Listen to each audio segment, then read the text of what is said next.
Varicose veins కి సరైన చికిత్స కోసం సంప్రదించండి ఎవిస్ హాస్పిటల్. నమస్తే రమగారు. నమస్తే జయ. రమగారు, సంకటహర చతుర్థి దీని యొక్క విశిష్టత, ఆ రోజు అసలు మనము ఆచరించాల్సిన విధి విధానాలు, ప్రత్యేకమైన పూజలు అందరూ చేసుకోవచ్చా, ఏంటి రమగారు అసలు? ప్రతిసారి మాట్లాడదాం జయ. మనం ప్రతి సంవత్సరం వినాయక చవితి అప్పుడు ఇది చెప్తూ ఉంటాం. సంకటహర చతుర్థి అంటే నెలకి 2 చవితులు వస్తాయి. మనం ఎట్లా వెళ్తాం, మన కాలం ఎలా నడుస్తుంది, మంది డేట్ల ప్రకారం పోతుంది. అవును, 1, 2, 3, 4 నుంచి 30 దాకా లేదా 31 దాకా, కొండవచ్చో 27, 28 దాకానే. అంతే అంతే. అయితే మన హిందూ దీని ప్రకారం, భారతీయ పాత విధానం ప్రకారం చాంద్రమానం నడుస్తుంది. ఈ చాంద్రమానం అంటే చంద్రుడి యొక్క కదలికలతో మన డే మారుతుంది అనమాట. తిథులు అంటాం వాటిని మనం. 28 ఇవి ఎట్లా పోతాయి? 28 కాదు, పోనీ 29, 30 చేసుకుందాం దాన్ని. పాడ్యం నుంచి మొదలు పెట్టుకుని పౌర్ణమి దాకా 15. ఓకే. అక్కడి నుంచి 16వ రోజు నుంచి మళ్ళీ పాడ్యం నుంచి మొదలు పెట్టుకుని అమావాస్య దాకా. ఓకే. ఇట్లా మన తిథులు నడుస్తూ ఉంటాయి. ఇందులో ప్రతి నెల 2 పాడ్యములు రావాలి, 2 విధియలు, 2 తదియలు, 2 చవితులు, 2 పంచములు, 2 షష్ఠులు, 2 సప్తములు, అన్ని 2 రావాలి. 2 రానివి ఏమిటి? ఒకటి పౌర్ణమి, రెండోది అమావాస్య. అవి మాత్రం సింగిల్ డేట్స్. చతుర్దశులు, త్రయోదశులు, దశములు, ఏకాదశులు అన్ని 2 రావాల్సింది. ఏకాదశి నియమం మనకి సాధారణంగా ఉంటుంది. ఎట్లా? శుక్ల ఏకాదశి, బహుళ ఏకాదశి. ఏకాదశి నాడు ఉపవాసం ఉండటం, ద్వాదశి నాడు ద్వాదశ పారణ చేయటం మన తాలూకు హిందూ సంప్రదాయం. అలాగే హిందూ సంప్రదాయం ప్రకారం నెలలో వచ్చే 2 చవితులని మనం వినాయక ఆరాధన చేయవచ్చు. ఓకే. ఈ చవితి ఆరాధన మనం ప్రత్యేకంగా ఎప్పుడు చేస్తాము? వినాయక చవితి చేసుకుంటాం. ఒక శుక్ల చవితి సంవత్సరంలో ఒక్కసారి వినాయక శుద్ధ చవితి నాడు, అది మన భాద్రపద శుద్ధ చవితి నాడు వినాయక వ్రతకల్పం చేసుకుంటాం. వినాయకుడి పుట్టినరోజని, ఆ రోజునే ఆయనకి గణాధిపత్యం లభించిందని, వాళ్ళు ఆయన్ని పూజిస్తే అన్ని విఘ్నాలు తొలగిపోతాయని గణాధ్యక్షుడని ఆయన్ని కొలుచుకుంటాం. అలాగే ప్రతి నెలా వచ్చేటువంటి కృష్ణ చవితి నాడు, బహుళ చవితి నాడు వినాయక ఆరాధన చేస్తే సమస్త విఘ్నాలు తొలగిపోతాయి అనేది ఒక ప్రత్యేకమైన నియమంగా చెప్తారు. ఓకే. ఈ నియమాన్ని మనకంటే ఎక్కువగా తమిళులు పాటించేవారు. వాళ్ళు ఎక్కువ పాటిస్తారు. మనకి జాతకంలో కేతు ప్రభావం ఎక్కువగా ఉన్నా, ఏ పనైనా మొదలుపెట్టి ఎప్పటికీ అవ్వకపోతున్నా, పిల్లలు చదువుల్లో వెనకపడుతున్నారనిపించిన, దీనికి మన ఇంట్లో ఉండాలి వ్రతము నియమము ఏం లేదు. పెద్దవాళ్ళు చెప్పిందే చెయ్యాలి, మన ఇంట్లో లేకపోతే చేయకూడదు అలాంటిది ఉండదు. సార్వజనీయమైన వ్యవహారం, ఎవరైనా చేసుకోవచ్చు. మనమే ప్రాబ్లమ్స్లో ఇరుక్కుంటున్నాం. ఏ పనైనా మొదలు పెడితే అవటం లేదు, అన్ని అడ్డంకులే దానికి. ఓకే. వ్యాపారాలకి, చదువులకి, ఇంట్లో ఏదైనా వస్తువులు తరచుగా పాడైపోవటం, ఇది కూడా జ్ఞాపకం పెట్టుకోండి. మిక్సీ రిపేర్ చేయిస్తావు, వెట్ గ్రైండర్ పడుకుంటుంది. దానికి ఏదో చేయిస్తావు, వాషింగ్ మెషిన్ ప్రాబ్లం వస్తుంది, అది అయిపోయింది, సూయింగ్ మెషిన్ పడుకుంటుంది. ఇట్లా రిపేర్లు చేస్తూ ఉన్న వాళ్ళు ఉంటారు చూడు.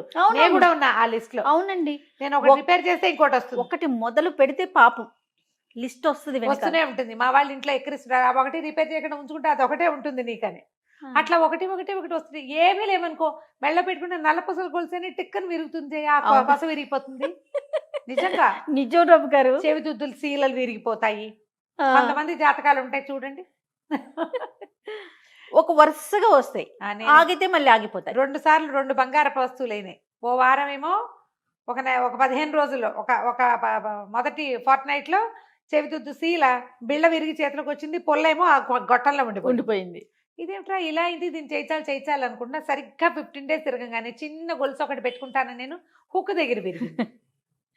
దాన్ని రిపేర్ చేయించా, చెవిది ఈ గొలుసు విరిగింది. గొలుసు ఇంకా రిపేర్ చేయించలేదు, ఉంచారు. మళ్ళీ ఇంకోటి వస్తుందని. నెక్లెస్లు అవి లింకులు ఊడిపోతే ఏం చేస్తాను, అలా అనిపిస్తుంది నాకు. ఇలాంటి వాళ్ళు వీళ్ళందరూ సంకటహర చతుర్థి చేసుకోవచ్చు. సంకటహర చతుర్థి చేసుకుంటే బిజినెస్లో ఇబ్బందులు, చదువుల్లో ఇబ్బందులు, చిన్న చిన్న ప్రమాదాలు, ఇళ్లలో ఏ పని అనుకున్నా అవకపోటాలు, వీటన్నిటికీ సమాధానంగా ఉంటుంది.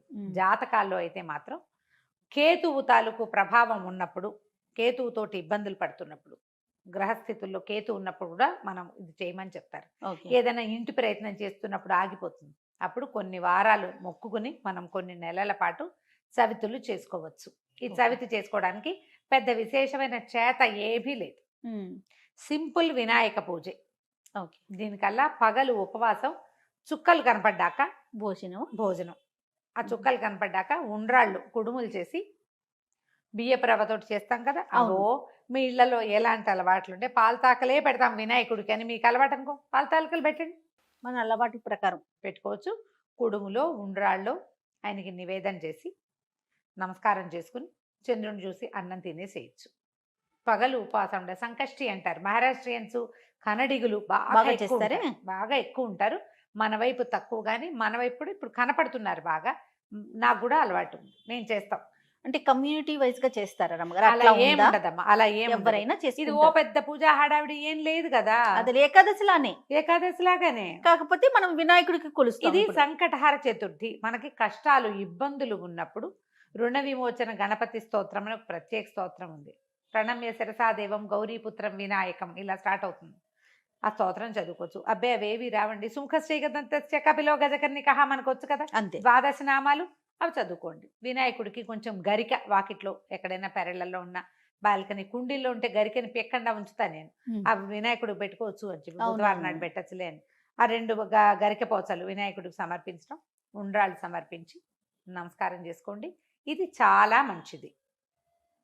మరి పసుపుతోటి వినాయకుడిని చెయ్యాలి అదేదో సిద్ధాంతంగా చెయ్యొద్దమ్మా, ఎంత సింపుల్గా అయినా చేసుకోవచ్చు. సాయంకాలం సమీపంలో ఉన్న ఏ దేవాలయంలోనే గణపతి చతుర్థులు చేస్తారు. అన్ని చోట్ల వినాయక ప్రతిష్ఠ ఉన్న ప్రతి చోట సంకటహర చతుర్థి పూజ చేస్తారు. వెళ్ళి గుళ్ళో పూజ చేయించుకోండి, హాయిగా ఇంటికి వచ్చి భోజనం చేయండి అంతే. కుడుములు ఏమైనా ఉండి మీ గుళ్ళో వాళ్ళు ఒప్పుకుంటే, ఆ దేవాలయం పద్ధతిని బట్టి కదా, ఒప్పుకుంటే మీరే కుడుములు తీసుకెళ్ళి స్వామివారికి అక్కడ నివేదన చేసి అందరికీ ప్రసాదం పంచిపెట్టండి. వినాయకుడికి వచ్చిన బెల్లం ముక్క నివేదన పెట్టడం ఒక అలవాటుగా చేసుకోండి. మనకి ఇలాంటి సమస్యలు ఉంటే కనుక తప్పకుండా కొంచెం బెల్లం నివేదన పెట్టడం, వినాయకుడి కోసం ఒక దీపారాధన చేయటం, దీపం పెట్టుకోవటం, దీపం పెట్టగానే వినాయకుడికి సంబంధించిన శ్లోకం చదువుకోవటం, ఓ బెల్లం ముక్క ఖచ్చితంగా నువ్వు పళ్ళు పెట్టు పాలు పెట్టు అవి ఏమైనా పెట్టుకో, వినాయకుడికి బెల్లం ముక్క పెట్టాలి. ఇలా నివేదన పెడితే మనకి చాలా సమస్యలు తీరుతాయి. ఇప్పుడు నవంబర్ 1 వచ్చినట్టుంది, అవునండి. అంతేనా? అవును. ఆ ప్రతి నెల చూసుకోండి, క్యాలెండర్లో ఉంటుంది. మీరు ఈజీ మెథడ్ ఏంటి, క్యాలెండర్లో నోట్ చేసి పెట్టుకోండి. ఇందులో మళ్ళీ ఒక స్పెషల్ ఉంది. మంగళవారాలు గనక ఈ చతుర్థి వస్తే చాలా విశేషం. అంగారక చతుర్థి అంటారు దాన్ని. అది చాలా విశేషమైంది. అది ఎక్కువ సమస్యలు తీరుస్తుంది, ఇంకా ప్రాబ్లమ్స్ తీరుస్తుంది. దీనివల్ల బ్రహ్మాండం బదలైపోయి వానికి ఏదో వస్తుందని కాదు, కొన్ని జాతకపరమైన సమస్యలు తీరుతాయి. ఏ పనులు కానప్పుడు మనకు ఒక శాంతిగా ఉంటుంది. మనం ఈ పని చికాకు చేస్తే. తగ్గినా చాలు కదా చాలు. అమ్మగారు, చికాకు ఏదో తగ్గినా వచ్చి మీద పడక్కర్లేదు. జస్ట్ మనకు ఉన్న ఆ చికాకు, ఆ బాధ, మనసు శాంతిగా ఉంటే అదే చాలు. అదే చాలు, అంతకంటే ఆటోమేటిక్ గా సమస్యలు పరిష్కారం అవుతాయి. అవును, అలా చేసుకోవచ్చు. మంగళవారం చతుర్థి వచ్చిందనుకో ఇంకా కంఫర్టబుల్గా ఉంటుంది. ఒక 40 చేయొచ్చు, ఇవి 40 చేయొచ్చు, 21 చేయొచ్చు, 5 నేను 7 లెక్క పెట్టుకుని కూడా చేస్తా. ప్రతి నెల సంకటహర చతుర్థి నాడు పొద్దున్నే మా అక్కయ్య నేను ఒకళ్ళు గుర్తు చేసుకుంటాం ఇవాళ చతుర్థి అని. ఓకే. జ్ఞాపకం చేసుకుని మా ఇద్దరికి అలవాటు ఉంది. నాకు కొంచెం వినాయక ఇవి కూడా ఎక్కువ కదా, ఎక్కువ శ్లోకాలు చదువుకుంటాను. నేను చిన్నప్పుడు చదువుకున్న తొండమున ఏకదంతమును కూడా చదువుతారు రోజు నేను. నాకు అది అలవాటు. ఎవరి అలవాట్లు వాళ్ళవి కదా, మీరు అలవాటు చేసుకోండి. ఏదైనా ఇలాంటి సమస్యలు ఉన్నప్పుడు ఇట్లా చేసుకోవచ్చు. ఇది కొన్నాళ్ళు చేసి మానేయచ్చా లాంటి ప్రశ్నలు వస్తాయి ఎంతసేపు.